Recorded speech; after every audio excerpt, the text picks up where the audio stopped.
Tron ARES has been out for a few days now in theatres. I thought I'd see it. I thought I'd see if it's any good. Because a lot of people have been slagging this film.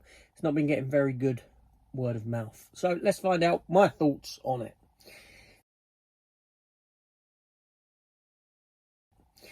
Hello everyone, welcome back to the channel.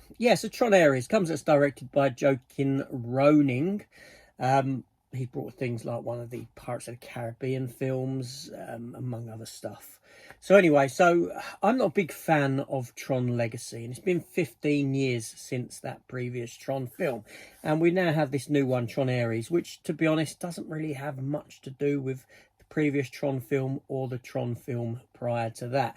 And which I completely understand in a sense, because if you're garnering for a new audience and it's been 15 years, then let's have as little as possible of interconnectivity to the previous movie. That being said, there's a tiny amount sprinkled in just for good measure. So, you know, this film here stars Jared Leto. Now, I've gone into it with a bit of trepidation because of the reasons that I mentioned. I don't really like the last one.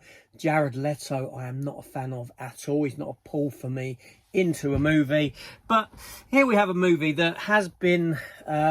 you know, people have said that it looks fantastic, it sounds fantastic, just it's lacking in the story. Is that the case? So we have a story here that is actually very simplistic in what it does. It's a chase. It's literally a chase for a code, a permanence code.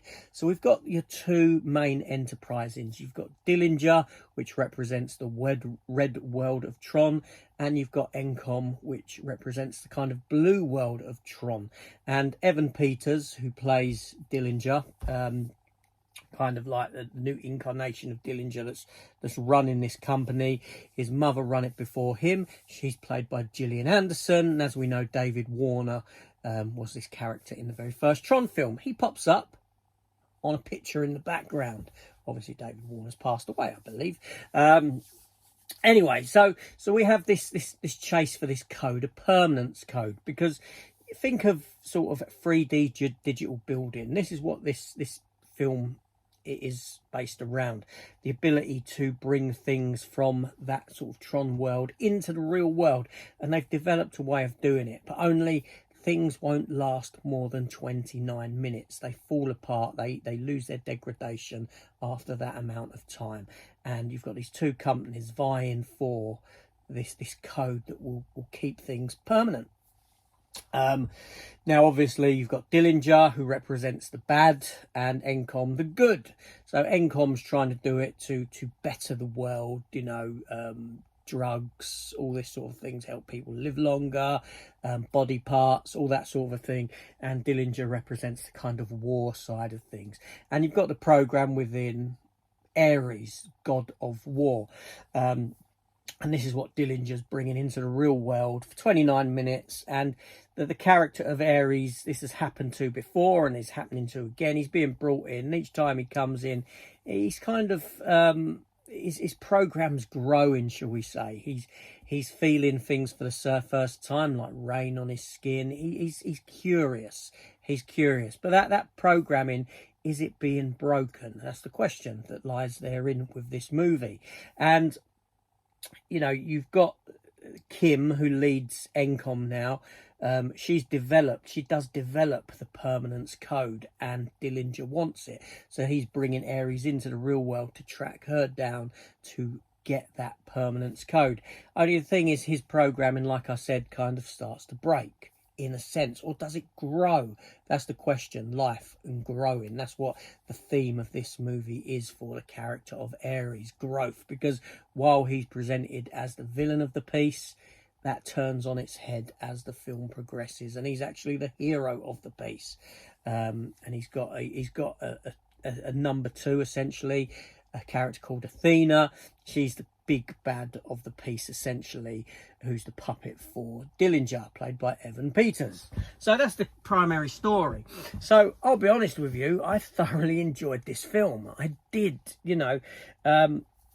I went in with low expectations. You know, I knew the film would look good. I knew it would likely sound good. And it does. I mean, the film looks fantastic. It looks beautiful. It really does. You know, the colours are vibrant, the world of Tron, this sort of a thing in the grid, right? And we've even got nods to the old Tron. There's some fantastic stuff where we go into that original grid, that old grid, and you see the old light cycles and things like that. You know, it's not a lot of time spent there. We do get Jeff Bridges pop up, giving a sort of scene stealing appearance as the character of Flynn. But what struck me the most about this film is I've actually come away from it possibly with a newfound appreciation for Jared Leto. Seriously, this happens at times. You know, I've seen Jared Leto in many a thing. He's never really sold me. But in this, I thought he was fantastic. Seriously, I seriously did. So you've got a self-contained Tron film that's open to new audiences while having smatterings and sprinklings therein of the old Tron films.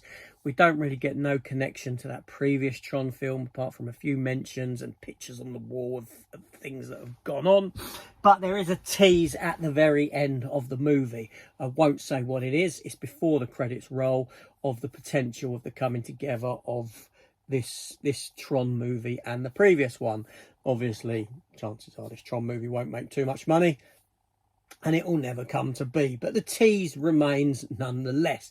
And there is an after credits scene as well, to do with actually to do with Evan Peters' character Dillinger, and a nod to the old, shall we say, therein. So that's worth staying around for. It's halfway through the end credits. You know, so I was actually, you know, it's not the greatest of film. Like I said, the narrative is rather simplistic. I won't say it's weak. It's simplistic in what it does. It's, like I said, it is nothing more than a chase movie to try and get this permanence code. I like what the permanence code represented. I like the take of the permanence code being impermanence. If you've seen the film, you know what I mean. I thought that was kind of like, you know, a nice reveal, a nice sort of life kind of a thing, fitting into those themes. A thoroughly enjoyable film. Seriously, I had no issue with it whatsoever. I don't really understand what most of the hate is for it, beyond, it's quite simplistic. Some of the characters are underwritten. You get that in most films now anyway, but for the most part, I enjoyed it.